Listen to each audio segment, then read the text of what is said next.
it's my view that the MJ-12 documents are frauds.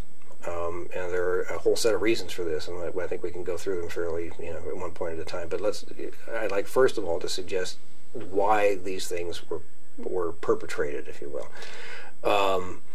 I think what happened is that after the Roswell incident, the first book about Roswell was published in 1980, and it caused a bit of a stir. But because of the hangover from the bad taste in everyone's mouths from the Aztec problem that had happened back in 1950, the fear of getting involved with any kind of a crash saucer tale, it didn't quite get going like it might have otherwise if it had never been, if there hadn't been Aztec.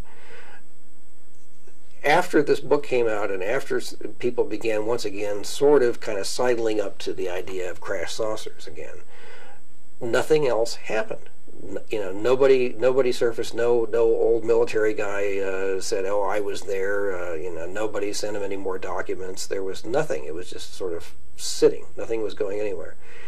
And at this point, Bill Moore, who was the co-author of the Roswell incident, along with Charles Berlitz of Bermuda Triangle fame, who just basically was there for the ride and getting the publisher hooked up.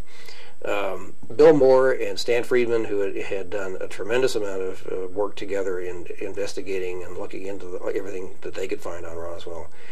Jamie Chandray, who came into the picture somewhere along the line there, and I don't know exactly when. I think they sort of, they were sitting around saying, okay, now what?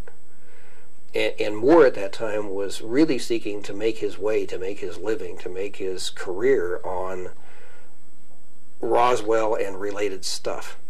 He had this, his Bill Moore Publications, and he was cranking stuff out, and he had UFO Cover-Up Live, the TV show, and all these dreadful things. But nothing was going anywhere, and it was kind of petering out. And there have been extant in ufology for a long time rumors to the effect that Bill Moore had suggested that it might be a good idea to fake some exotic documents that seemed to confirm Roswell, with the idea that this might smoke somebody out, either to deny them or to produce real documents or whatever. And it is said that he and Stan Friedman and Chandray and maybe one or two others talked about this together, and that Stan said, well, yeah, why not? If this will do it, why not? Not that he was countenancing, claiming that fake documents were genuine, but that this might be the way to get something out. Okay, well, these were rumors and rumors and rumors. A few years ago, Bill Moore and I met privately for a couple of days in Prescott, Arizona, and talked about a whole slew of things. And one of them, of course, obviously being MJ-12. How could we not get together and not talk about MJ-12? And he admitted to me that indeed he suggested that. He didn't go so far as to admit that he actually ever faked anything. But if you look at his history and the kinds of things he pulled with the Aquarius document, for instance, that he gave to poor Lee Graham, who was this very gullible fellow out in California, that Moore used him to get a lot of things out and about. Okay, well, you look at all of this, it all fits together. I think that's what was going on. I think that, there was the idea was to, if you put the most innocent spin on it that you can, was to smoke something out.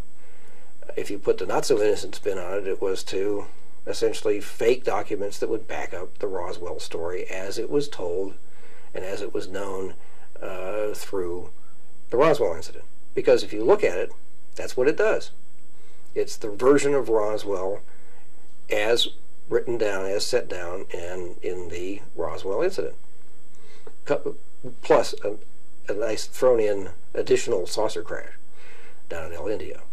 So I think that's the essence of it. I think that's really what was going on.